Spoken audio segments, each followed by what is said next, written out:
Buenas, buenas tardes, mis hermanos. No sé si me escuchan bien. Ok, bue- bueno, mis hermanos, pues es un gusto poder verlos a través de estos aparatos. Sé que estamos separados a muchos kilómetros, sin embargo, gracias a la gracia de nuestro Dios, que estos aparatos se pueden ocupar para poder hacer crecer el conocimiento de la iglesia.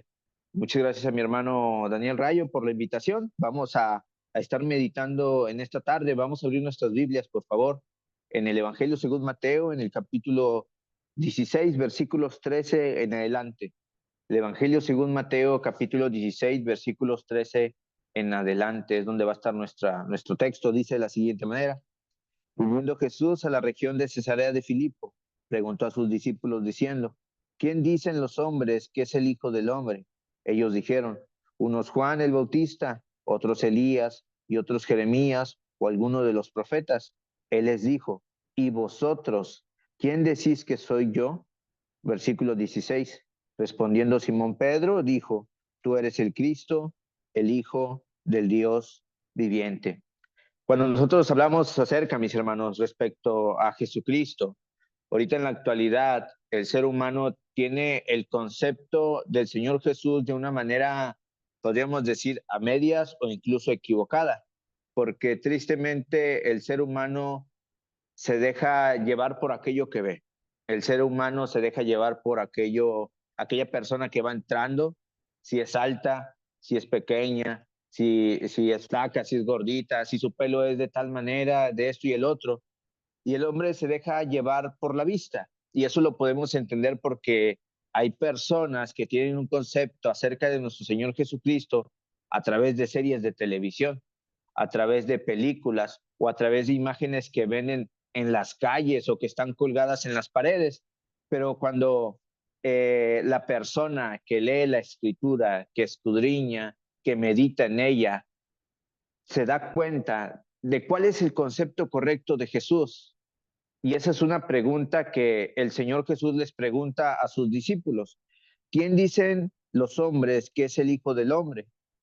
Y los discípulos dan su respuesta. Es una pregunta abierta, pero el Señor Jesús va más allá y hace una pregunta personal, porque ahora es una pregunta a aquellas personas que han estado con Él más de 2 años y medio, y le preguntan: ¿y ustedes? ¿Ustedes quién decís que soy yo? Y como vemos casi siempre, Pedro es el que responde. Y esa pregunta que se ha hecho en el primer siglo es la misma pregunta que muchas personas se siguen haciendo el día de hoy. ¿Quién es Jesús? Y este será nuestro tema, nuestra clase en esta tarde, mis hermanos. ¿Quién es Jesús? Y debemos de darle una respuesta a esa pregunta. Eh, Comento, mis hermanos, tienen la oportunidad de hacer preguntas, hacer algún comentario eh, durante esta clase. Pero respondiendo primeramente a esa pregunta: ¿quién es Jesús? Bueno, el mismo versículo 16 de Mateo capítulo 16 nos da la primera respuesta que podemos dar. Jesús, mis hermanos, es el Hijo de Dios y es lo que debemos de entender. Es el concepto que debe de estar en nuestra mente y en nuestro corazón cuando se nos pregunte, cuando se nos demande, cuando se nos cuestione por qué nosotros adoramos a Jesús, por qué nosotros le mostramos respeto, por qué un domingo en la mañana a las 8 o 7 de la mañana nos estamos despertando para ir a adorar. Bueno, porque vamos a adorar al Hijo de Dios. Y es lo que dice la Escritura, mis hermanos. Vamos a dejar más allá afuera los comentarios de personas filósofas, de personas con carreras que sí, tienen mucho conocimiento, sin embargo, en donde está basado su fe, mis hermanos, no es un fundamento fuerte. Pero nosotros que sabemos qué es lo que dice la Escritura, podemos decir que Jesús es el Hijo de Dios. En ese momento, cuando el Señor Jesucristo hace la pregunta: ¿quién dicen los hombres que es el Hijo del Hombre? Sí, muchos decían Juan el Bautista. Entre ellos, Herodes Antipas pensaba que Jesús era Juan el Bautista, pero reencarnado de entre los muertos. Tal vez muchos pensaban que eran Elías, el estilo de vida del maestro. Los mensajes que tenía el Señor Jesús y de Elías eran muy similares. E incluso el profeta Malaquías había anunciado que Elías vendría después, y pensaban muchos que Jesucristo era este Elías. Sin embargo, hablaba del espíritu de aquello que iba a tener el Señor Jesús como propósito. Había muchos que decían también que Jesucristo era Jeremías, era conocido como aquel profeta que derramaba sus lágrimas. ¿Y cuántas veces no vemos que el maestro derramaba sus lágrimas porque Jerusalén no quería, no quería obedecer a los mandatos del Señor?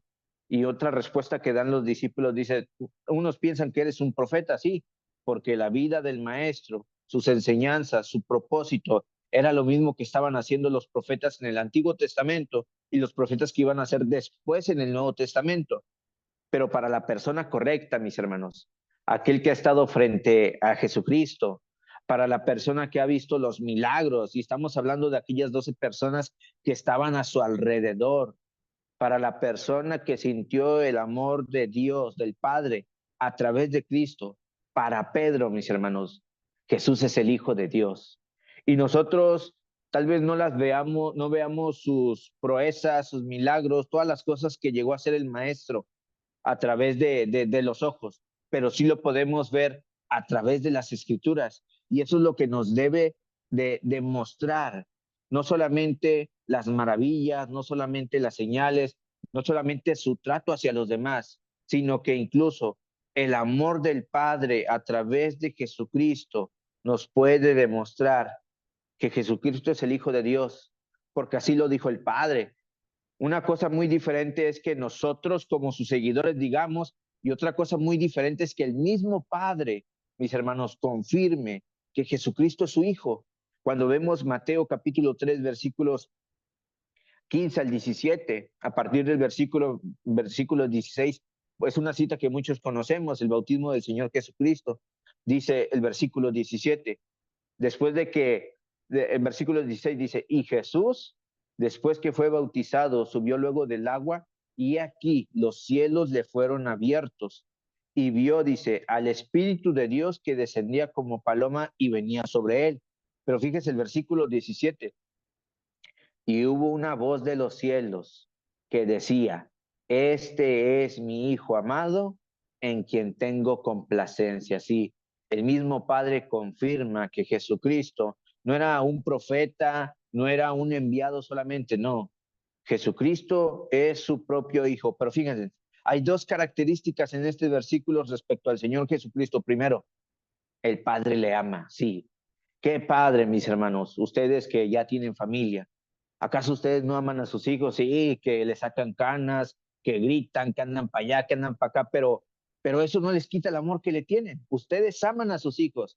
¿Y qué pasa cuando aman a sus hijos? Yo tengo a mi hermano Daniel en WhatsApp y veo sus historias de cómo muestra sus actividades con sus hijas. Y a través de eso yo veo que él ama a sus hijas. Y cuando uno ama a sus hijos, lo quiere demostrar, lo quiere decir. Y fíjense, en este momento, después de que Jesús sale de las aguas del bautismo, el mismo Padre dice que ese es su hijo, pero no solamente su hijo, sino que también le ama. Y hay una segunda característica que vemos en el versículo 17. El Padre no solamente ama a su hijo, el Padre se complace en él. Sí, mis hermanos, el Padre se complacía en el Hijo. No sé si a ustedes les ha pasado, mis hermanos, que a veces regañan a sus hijos y después de unas horas, unos minutos, piensan de que no debí de decirle eso. Un error lo comete cualquiera, después lo hará mejor. Pero cuando hablamos acerca de Jesús como hijo del Padre, como hijo de Dios Padre, vemos de que el Padre se complacía en él. ¿Por qué? Porque él era obediente, porque Jesucristo, al ser el Hijo de Dios, iba a cumplir con su propósito. Vemos el Evangelio de Juan, capítulo 6, versículo 38, dice palabras del Señor Jesucristo, porque he descendido del cielo, no para hacer mi voluntad, sino la voluntad del que me envió. El Señor Jesucristo vino con un propósito, porque fíjense mis hermanos, la redención del hombre era tan importante para Dios Padre que no iba a mandar a cualquier persona así. Tal vez en el Antiguo Testamento empezó a mandar profetas y profetas para que el pueblo se condujera de la manera correcta, pero antes de mandar a los profetas, se le hizo una promesa a Abraham. En esa profeta dijo que iba a ser una nación grande, pero también le dijo, serán benditas las naciones por tu causa. Y cuando habla acerca de eso, habla de por la descendencia. Y a través, cuando vemos toda la descendencia, vemos de que Jesucristo viene de la descendencia de Abraham. Sí, es decir, mis hermanos, tenía un propósito y ese propósito se cumplió y era tan importante para Dios Padre que nosotros como personas volviéramos a tener una comunión con Él, porque según Romanos 3, mis hermanos, 23 o 26, que todos es por cuanto todos pecaron, todos están destituidos de la gloria de Dios, no tenemos una comunión con el Padre. Tan importante era esa comunión para el Padre que lo que hizo fue enviar a su Hijo. A su Hijo fue capaz de enviarlo. Y el Padre reconoce que Jesús es su Hijo. Lo reconoce frente a Juan el Bautista, pero al saber que es el Hijo de Dios, también debemos de entender de que por tanto el Señor Jesucristo tenía toda autoridad. Cuando vemos el Evangelio según Mateo, capítulo 28, mis hermanos, versículo 18 dijo, y Jesús se acercó y les habló diciendo, toda potestad me es dada en el cielo y en la tierra. Cuando nosotros vemos de que Jesús es el Hijo de Dios y el Padre lo reconoce, también debemos de saber de que por eso Él tiene toda autoridad. El Señor Jesucristo tenía toda autoridad. Cuando nosotros vemos el Evangelio según Juan, en el Evangelio según Juan hay tres propósitos. Primeramente es mostrar la deidad de Cristo, mostrar de que Jesús es Dios, de que Él es parte de la deidad, pero también un segundo propósito es que nosotros tengamos vida en Él, vida, y cuando habla el escritor según Juan acerca de la vida, no habla de la vida terrenal que nosotros tenemos en mente, no, habla de la vida eterna, que es a través solamente del Hijo. Y un tercer propósito del Evangelio de Juan es para que creamos, dice, para que creyendo tengáis vida en su nombre. Y para que nosotros creyéramos, nosotros podemos leer la Escritura. Pero en aquel tiempo, cuando el Señor Jesús estaba entre nosotros en la tierra, durante aquel tiempo, Él tuvo toda potestad. ¿Cómo sabemos que tenía toda potestad? Bueno, el Evangelio según Juan nos muestra 7 señales importantes en las cuales nosotros podemos entender que Él tenía toda potestad, porque cuando vemos estos 7 milagros en especial, es en donde el hombre es impotente, Jesucristo como el Hijo de Dios es omnipotente, tiene todo el poder. Vemos 7 señales rápidamente. Primero, convertir el agua en vino, una señal de calidad. Capítulo 2 del Evangelio de Juan. Capítulo 4, la sanidad del hijo de un noble, una señal de distancia, porque no fue necesario que el Señor Jesús fuera a la casa, le dijo aquel padre, con tan solo que menciones, él será sanado. En el capítulo 5 vemos la sanidad de un paralítico, vemos un milagro de tiempo. ¿Por qué? Porque durante tanto tiempo esa persona estaba esperando junto a ese estanque durante toda su vida. Sin embargo, es el Señor Jesús el que lo llega a sanar. Pero también en el capítulo 6 vemos la alimentación de los 5,000, un milagro de cantidad, es decir, no sé si se acuerdan mis hermanos en Nicea, el segundo, tercer día que de repente dijeron, se acabaron las tortas, se acabó esto. Y pues no podríamos decir, hermano, hay que orar y hay que hacer sacar más tortas, no. Pero cuando hablamos del Señor Jesucristo, con tan solamente 5 panes, con tan solo 5 peces y 2 panes, fue capaz de alimentar a más de 5,000 personas. Y vemos también, mis hermanos, el capítulo 6, otra señal que es caminando sobre el mar, es decir, el Señor Jesucristo. Vemos una señal, un milagro en la naturaleza, donde el hombre no tiene poder. Incluso el Hijo de Dios, Jesucristo, es capaz de calmar la tempestad. Pero siguiendo, mis hermanos, en el capítulo 9 del Evangelio según Juan, vemos un milagro, vemos la sanidad del hombre ciego. Y hablamos de un milagro de desgracia. ¿Por qué? Porque desde su niñez hasta el momento que se encontró con el Señor Jesucristo, en el capítulo 9, podemos ver cómo las personas, los fariseos, al ver que Él ha sanado, lo llevan con sus padres y le preguntan, ¿este es tu hijo? Y ellos responden, sí, él es mi hijo. Pero dice, pero pregúntale a él ya tiene edad. De alguna manera podemos entender también, según el contexto, de que aquel ciego que pudo obtener la vista, de un momento dijo que el Señor Jesús era un hombre, después habla de que es un profeta y al final reconoce que es el Hijo de Dios. Pero también en el capítulo 11 del Evangelio según Juan, podemos ver que Jesucristo, como es el Hijo de Dios, tiene toda potestad, toda autoridad.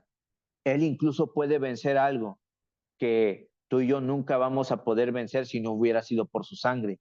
En el capítulo 11 vemos la resurrección de Lázaro. Sí, vuelvo a hacer hincapié. ¿Por qué menciono estos milagros? Bueno, porque ya que Jesucristo es el Hijo de Dios, tiene toda potestad.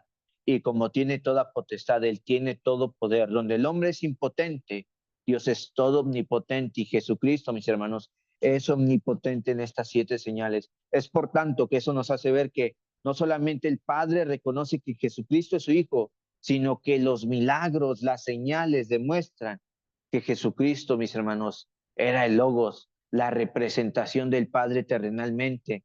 Pero cuando vemos esto, mis hermanos, Jesucristo tenía toda autoridad, no solamente y potestad porque hacía milagros, sino porque incluso Él podía perdonar los pecados, mis hermanos. Sí, cuando vemos Mateo capítulo 9, mis hermanos, Mateo capítulo 9, vamos, acompáñenme, que guste, quien lo tenga y le guste leer, mis hermanos, Mateo capítulo 9, versículo 1 al 4. Mateo capítulo 9, versículo 1 al 4, quien guste leerlo, si gustan apoyarme. Mientras yo busco otra cita, mis hermanos, que nos va a apoyar aquí.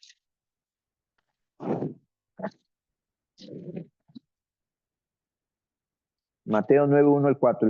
Si gusta apoyarnos, mis hermanos. Mateo, capítulo 9, del 1 al 4, Sí, por favor. dice así.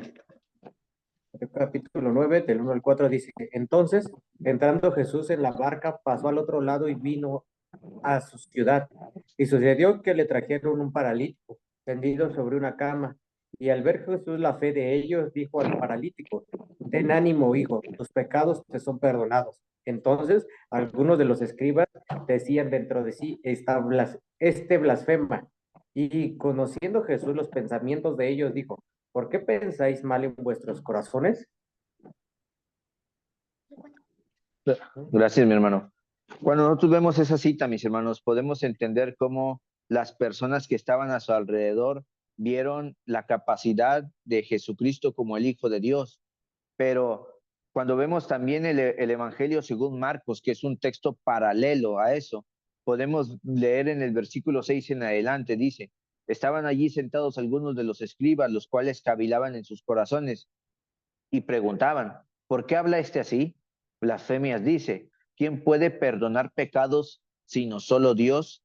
El problema no era que Jesucristo era capaz de hacer todas las sanidades, todos los milagros, no.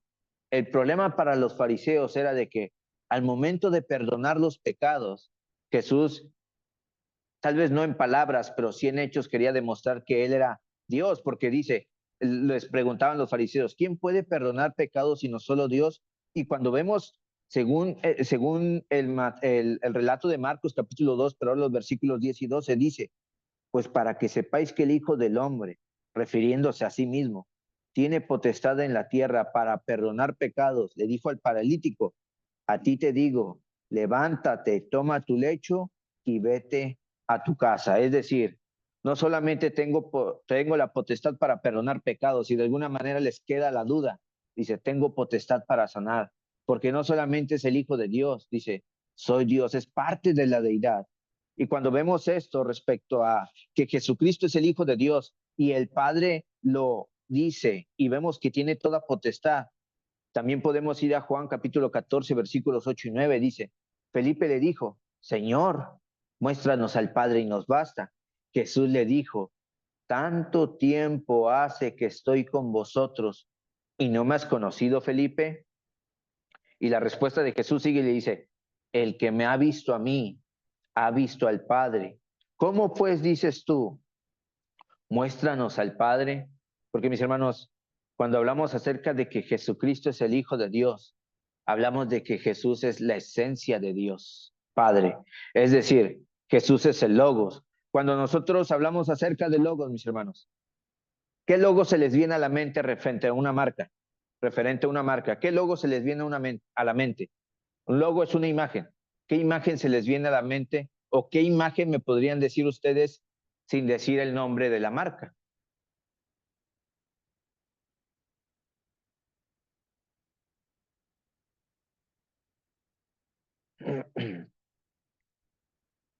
¿Qué logos, qué imágenes, mis hermanos, se les viene a la mente? Cuando les digo yo acerca de una manzana mordida, ¿qué se les viene a la mente? El café de la sirena, ese es un logo y rápidamente se nos viene. Y cuando vemos una manzana mordida, yo sé que se les viene a la mente algo. Cuando vemos una ventana con 4 colores, verde, rojo, amarillo y no me acuerdo qué otro color, rápidamente se nos viene la marca de una compañía de computadoras. Y cuando vemos acerca de un caballito levantado en 2 patitas con un sello muy bonito, rápidamente se nos viene a la mente una marca. Cuando nosotros vemos al Señor Jesucristo en la Escritura, mis hermanos, lo primero que se nos debe de venir a la mente es el Padre, porque Jesucristo es la esencia de Dios. Jesucristo es el Logos. Jesucristo es el Verbo hecho carne, porque Jesucristo, al momento de ser el Hijo de Dios Padre, tiene la misma naturaleza, esa naturaleza divina, esa naturaleza, mis hermanos, de la deidad en la cual se conforma Él. Y es por eso que hemos dicho que Jesucristo es el Hijo de Dios. Pero hay una segunda respuesta a esta pregunta. ¿Quién es Jesús? Bueno, no solamente podemos decir, mis hermanos, que Jesús es el Hijo de Dios, sino que podemos decir que Jesús, mis hermanos, es el Cordero de Dios. Acompáñenme en el Evangelio de Juan. El Evangelio de Juan, mis hermanos, aquel Evangelio que trata de demostrarnos la deidad de Cristo, aquel Evangelio que nos trata de hacernos crear fe en Cristo. Dice el Evangelio de Juan, capítulo 1, versículo, mis hermanos, 29. El siguiente día vio Juan a Jesús que venía a él y dijo, he aquí el Cordero de Dios que quita el pecado del mundo. Sí, mis hermanos. Juan el Bautista. Cuando Juan bautiza al Señor Jesucristo, el Padre, enfrente de Juan, dice que Jesucristo es su Hijo, pero ahora es Juan, mis hermanos. Juan es el que confirma que Jesucristo no solamente es el Hijo, sino que Jesucristo es el Cordero de Dios. Y aquel Cordero, mis hermanos, aquel Cordero debemos de entender algo. Aquel Cordero fue profetizado, sí. Isaías capítulo 7, versículo 14. El profeta mesiánico, el cual muchos de sus textos, sus profecías, hablan acerca del Mesías. Bueno, en el versículo 14 dice del capítulo 7 de Isaías, por tanto, el Señor mismo os dará señal. He aquí que la Virgen concebirá y dará a luz un hijo y llamará su nombre Emmanuel. Es la misma cita, mis hermanos, que se ocupa en el Evangelio, en los diferentes evangelios para hablar acerca del Mesías, pero también aquel Cordero de Dios, quien es Jesús, no solamente fue profetizado en Isaías y no solamente fue cumplido en los evangelios, en el Evangelio de Juan capítulo 1, versículo 29, sino que aquel Cordero, mis hermanos, triunfó. Cuando vemos Apocalipsis capítulo 5, versículos 6 y 12, dice, y miré y oí la voz de muchos ángeles alrededor del trono y de los seres vivientes y de los ancianos, y su número era millones de millones que decían a gran voz. Antes de seguir leyendo, debemos entender algo.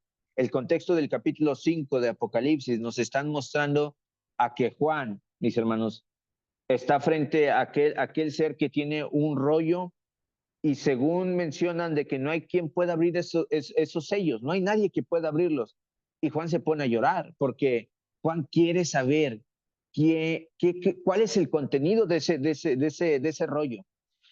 Pero aún en el llanto empieza esta parte donde hay alguien que pueda abrir ese rollo. Hay alguien que sí lo puede abrir. Y continuamos la lectura del versículo 12 del capítulo 5 de Apocalipsis. El cordero que fue inmolado es digno de tomar el poder, las riquezas, la sabiduría, la fortaleza, la honra, la gloria y la alabanza. Sí, mis hermanos, aquel Cordero de Dios que fue profetizado, que fue cumplido, logró triunfar y lo vemos en Apocalipsis. Pero fíjense, mis hermanos, aquel Cordero inmolado es nuestro Señor Jesús. Aquel Cordero es Jesucristo. Él no solamente venció a Satanás, no solamente venció el mundo, sino que incluso Él venció la muerte, aquel cordero inmolado. Pero fíjense, mis hermanos, características de aquel cordero inmolado, el cual vamos a estar viendo un parte de la lectura en Isaías capítulo 53, como les había mencionado.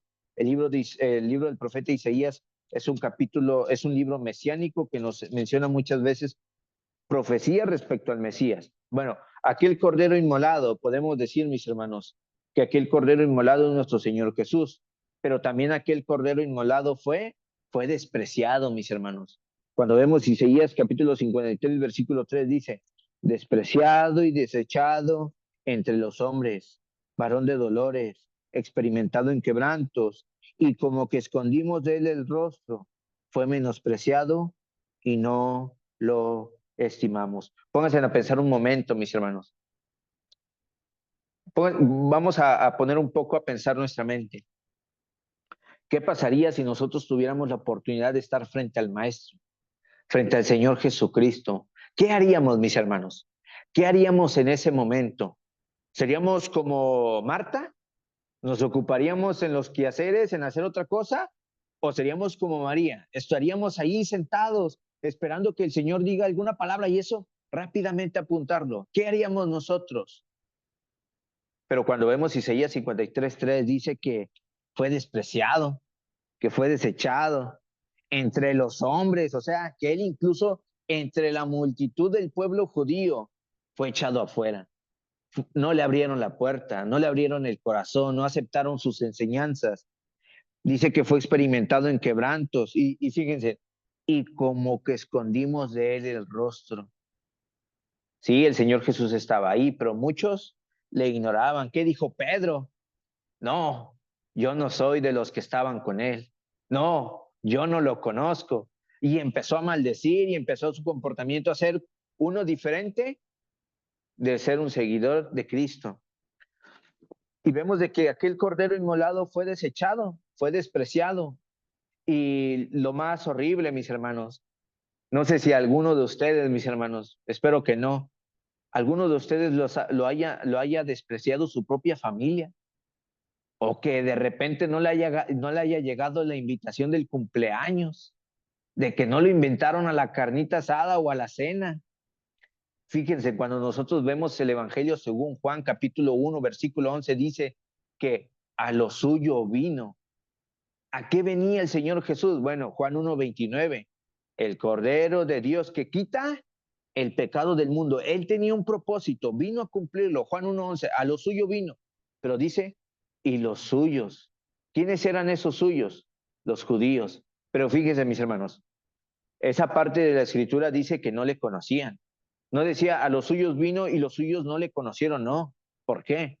Porque el profeta Isaías, porque Jeremías, porque incluso en el Antiguo Testamento, en todos los libros podemos ver al Señor Jesucristo. Sin embargo, el pueblo no le quiso recibir. Ellos sabían que iba a venir un rey, ellos esperaban al Mesías, pero en su pensamiento pensaban de que iba a venir un rey terrenal. Esperaban un reino grande como Roma, o incluso más allá que el de Alejandro Magno, el de los griegos, más allá que eso. Pero el Señor venía a establecer su reino, que era la iglesia. ¿Qué es la iglesia? El problema fue que ellos no le recibieron. Y muchas veces pasa eso en la actualidad. Hay personas que tienen el conocimiento de que Jesús es el Hijo de Dios, es el Cordero de Dios, y aún así no le quieren recibir. Y eso es lo más triste, mis hermanos. Cuando una persona te conoce, la ves a lo lejos y tú incluso te quitas los audífonos para escuchar que te va a saludar y pasa por un lado y ni siquiera cuenta se da. Tal vez no traía sus lentes. Sin embargo, cuando vemos al Señor Jesucristo y lo vemos en las Escrituras, no podemos decir, no podemos negar saber quién es Él.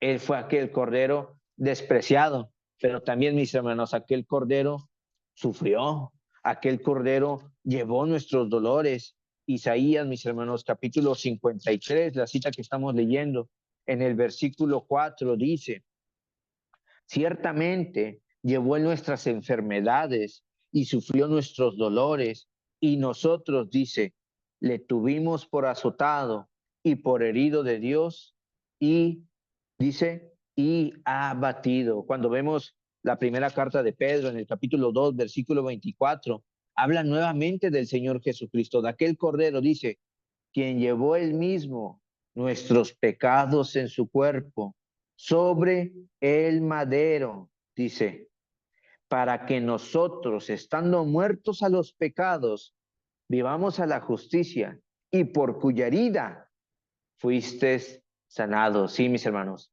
el Señor Jesucristo, aquel Cordero de Dios, llevó nuestros dolores, porque, mis hermanos, el pecado duele, el pecado cansa, el pecado te hace que incluso no quieras seguir con la vida. El pecado te lleva, mis hermanos, a la destrucción de tu familia. Y el pecado duele porque acaso, mis hermanos, cuando una persona que va manejando en exceso de velocidad, sin los cinco sentidos, emborrachado y choca un carro o atropella a una persona, ¿acaso no duele la pérdida de esa persona? Sí, y es a causa del pecado. ¿O acaso el pecado no duele cuando a las 2, 3 de la mañana está llegando tu papá embriagado, con sobredosis y empieza a golpear a tu mamá o a ti o a tu familia? ¿Acaso el pecado no duele? Sí, mis hermanos, el pecado duele y ese dolor lo llevó nuestro Señor Jesucristo.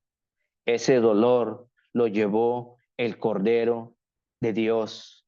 Pero aquel Cordero de Dios fue inmolado, fue despreciado, llevó nuestros dolores, pero también, mis hermanos, Él llevó nuestro castigo. Isaías 53:5 dice, mas Él herido fue por nuestras rebeliones, molido por nuestros pecados. El castigo de nuestra paz fue sobre Él, y por su llaga fuimos nosotros curados. El castigo, la consecuencia del pecado, mis hermanos, lo llevó en el sufrimiento de la cruz, lo llevó en aquellos clavos que lo atravesaron, en aquellas flagelaciones, en aquella lanza. Durante más de 3 horas estuvo ahí en la cruz por nosotros, por nuestros pecados. Pero también debemos de entender algo de aquel Cordero de Dios. No solamente fue inmolado, fue despreciado, no solamente sufrió nuestro dolor, no solamente llevó nuestro castigo, sino que incluso aquel Cordero era inocente, mis hermanos. Aquel Cordero era inocente. Dice Isaías 53:9, y se dispuso con los impíos su sepultura, mas con los ricos fue en su muerte, aunque nunca hizo maldad ni hubo engaño en su boca. Sí, mis hermanos, el Cordero de Dios fue inocente, incluso estando en aquella cruz, mis hermanos, llevó nuestra culpa, llevó aquello que nosotros deberíamos de recibir, dice Isaías 59, Dios 59:2, pero vuestras iniquidades han hecho división entre vosotros y vuestro Dios. ¿De quiénes eran esos pecados? ¿De quiénes eran esas iniquidades? De nosotros. Era una iniquidad mía, era un pecado mío, pero las llevó aquel Cordero inocente. Nosotros pecamos, dice Romanos 3:23, por cuanto todos han pecados, no hay nadie que se excluya. Y nosotros merecíamos el castigo, dice Ezequiel 18:20. Dice que el pecado del hijo no lo llevará el padre, ni el padre llevará el pecado del hijo, sino que el alma que pecare, esa alma tiene que morir. Sin embargo, aquel Cordero de Dios, mis hermanos, fue inocente y aún así Él llevó nuestras cargas, aún así Él llevó nuestro castigo, aún así Él fue quien fue despreciado. Aquel Cordero, mis hermanos, fue inmolado. Por qué como cristianos vamos un domingo? ¿Por qué como cristianos un miércoles estamos reunidos a través de una aplicación o en el edificio? ¿Por qué vamos a las reuniones de jóvenes? ¿Por qué tanto me esmero para que mi familia conozca más de Dios? Porque hubo alguien que sufrió, mis hermanos, y ese fue el Cordero de Dios, ese fue nuestro Señor Jesucristo, aquel Cordero que se quedó callado, aquel Cordero que sufrió todo lo que nosotros teníamos que sufrir. Pero también hay que decir algo, mis hermanos. Hay una tercera respuesta a aquella pregunta. ¿Quién es Jesús? Hemos dicho que Jesús es el Hijo de Dios. Hemos dicho que Jesús es el Cordero de Dios. Pero también debemos de decir, mis hermanos, que Jesús es el mediador de Dios. Sí, cuando vemos la primera carta a Timoteo, capítulo 2, versículo 5, dice, porque hay un solo Dios y un solo mediador entre Dios y los hombres, Jesucristo, hombre. Sí, cuando vemos la palabra mediador, de la palabra griega mesites, dice que es un intermediario, es decir, un mediador o un reconciliador. Sí.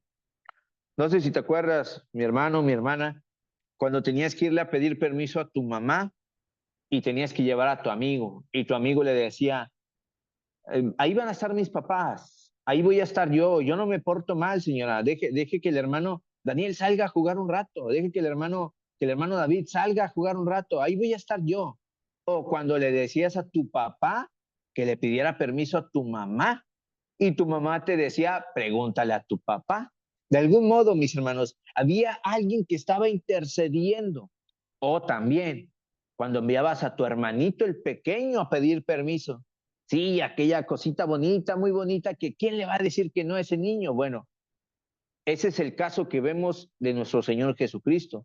El Señor Jesucristo está siendo el mediador entre nosotros y el Padre. Es decir, su sangre es por la cual nosotros tenemos esa unidad nuevamente con el Padre. Porque Jesucristo, mis hermanos, al ser el mediador, es el único que puede estar, mis hermanos, ante Dios Padre. Es el único que puede abogar por nosotros. Es el único, mis hermanos. Dice primera carta de Juan, capítulo 2, versículo 1. Hijitos míos, estas cosas os escribo para que no pequéis.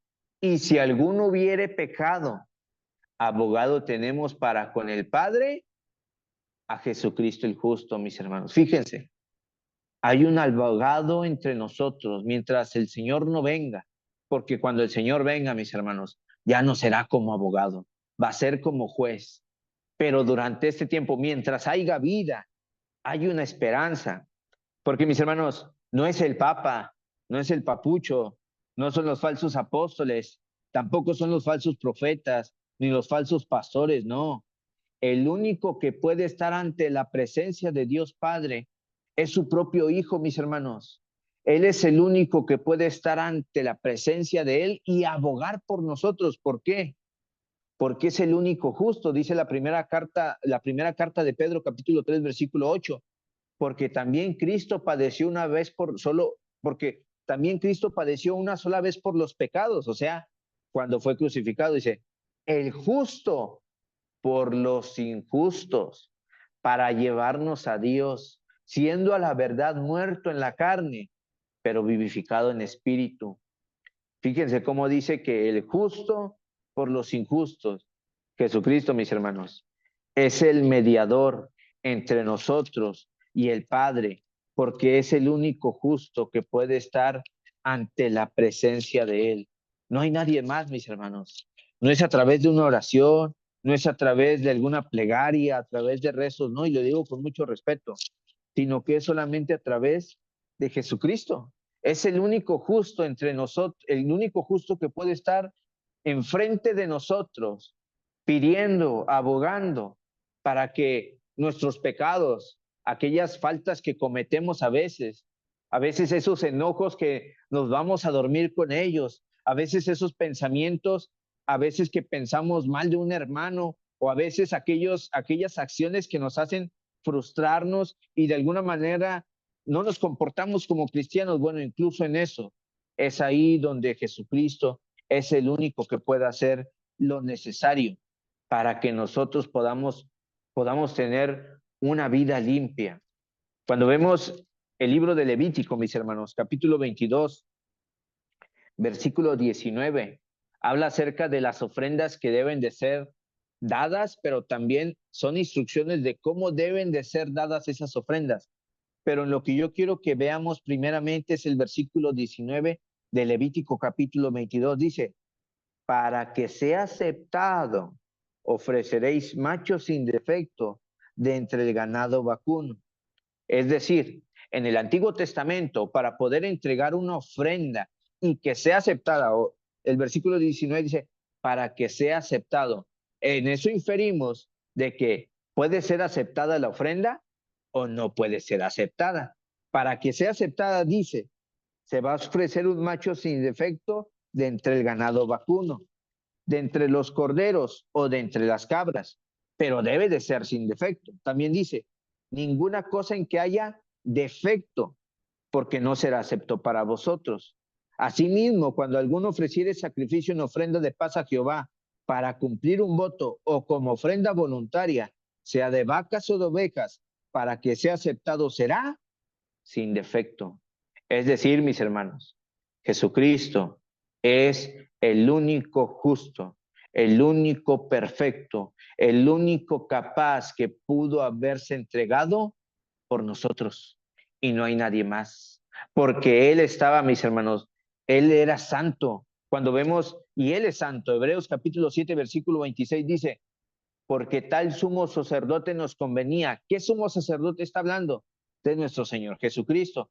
¿Por qué nos convenía ese sumo sacerdote? Bueno, cuando vemos en el Antiguo Testamento y vemos de que iban a hacer aquel sacrificio, mis hermanos, debemos de entender o recordar de que antes de que los sacerdotes sacrificaran por el pueblo, tenían que sacrificar por ellos, por su pecado. Pero dice Hebreos 7:26, tal sumo sacerdote nos convenía. ¿Por qué? Porque Jesucristo no entregó un sacrificio por sus pecados. ¿Por qué? Porque según el versículo 26, Jesucristo fue santo, fue inocente, fue sin mancha, fue apartado de los pecadores y hecho más sublime que los cielos. ¿Por qué nos convenía? Bueno, porque Jesucristo no tenía que purificarse, los sacerdotes sí. Jesucristo nunca pecó, los sacerdotes sí, porque estaba santo, estaba apartado del mal, pero con un propósito, porque no tenía mancha el Señor Jesucristo, no podían encontrar ningún mal, porque estaba apartado, estaba separado, sacado, puesto aparte, con un propósito. Y Jesucristo es el mediador entre nosotros y el Padre, porque mis hermanos, es el único que puede estar ante Dios. Pero también, mis hermanos, ¿por qué Jesucristo es el mediador? Bueno, porque Él así lo enseñó. Cuando vemos el Evangelio según Juan capítulo 14, versículo 13, dice, y todo lo que pidieres al Padre en mi nombre, lo haré para que el Padre sea glorificado en el Hijo. Es decir, todo lo que pidiéramos en oración, lo teníamos que pedir en el nombre. No porque yo soy una persona buena, no porque soy cristiano, no porque yo cumplo todo lo que me dice el predicador, no porque yo amo a mis hermanos, me lo va a dar el Padre. No, lo voy a obtener. ¿Por qué? Porque lo vamos a pedir en el nombre de Jesucristo. Por eso, mis hermanos, es tan importante que entendamos que en cada oración debe de concluir en el nombre de Jesucristo, porque habla acerca de autoridad, porque habla acerca de aquella autoridad que tiene Jesucristo, porque la ley, mis hermanos, nadie puede violarla, porque cuando oramos y pedimos en su nombre, es porque, mis hermanos, Él es, porque lo pedimos, porque Jesucristo es el Hijo de Dios, Jesucristo es el Cordero y Jesucristo es el mediador. Él tiene toda autoridad.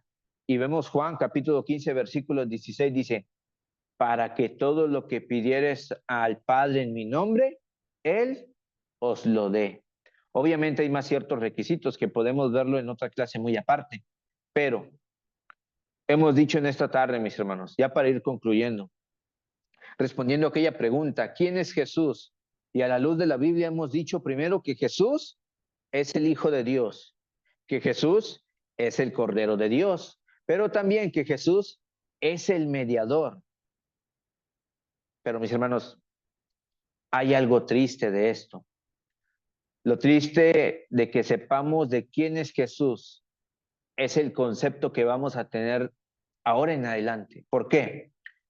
Porque hay muchas personas que a pesar de que saben estas tres cosas respecto a Jesús, no se entregan a Él, tristemente. Piensan que Jesús es un amuleto de la buena suerte. Piensan que Jesús, mis hermanos, es un pedazo de metal, de madera o de piedra que pueden estar colgando en sus paredes. Piensan que Jesús es aquel que están vendiendo por las calles. Piensan que Jesús, mis hermanos, es aquel el cual el hombre fabrica. Pero mis hermanos, Jesús es el Hijo del Dios viviente. Cuando nosotros como cristianos entendemos quién es Jesús, ya no voy a poner excusas de llegar temprano a la iglesia. Ya no voy a poder poner excusas de no ir a la iglesia.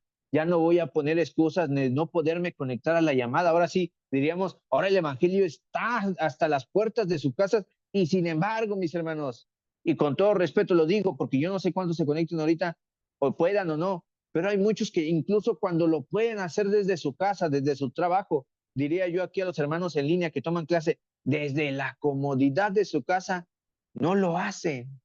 O, mis hermanos, personas que a pesar de que saben quién es Jesús y que Él es la respuesta de sus problemas, no se entregan a Él. Cuando nosotros, mis hermanos, entendemos en verdad quién es Jesús, podríamos entender lo que Pablo dijo en Gálatas 2:20. Mas vive Cristo en mí, y lo que ahora vivo en la carne, lo vivo en la fe del Hijo de Dios, el cual me amó y se entregó a sí mismo por mí. Cuando vemos esta parte de la escritura, no quiere decir de que Pablo ya no decida cómo vivir, que él ya no tenga el libre albedrío, no, sino que él se mueve por la fe que tiene el Hijo de Dios. Cuando hablamos acerca del concepto de la fe en la Biblia, podemos entender que es la fe aquella que en la cual confiamos, o es la fe, los rudimentos o la escritura, las enseñanzas.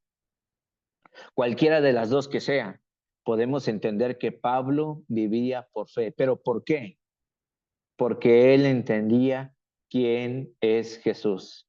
Y quedémonos con esto, mis hermanos, con esta pregunta. ¿Quién es Jesús para nosotros?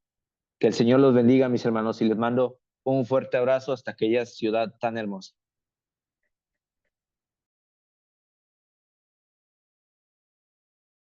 Muchas gracias, hermano, por el tema.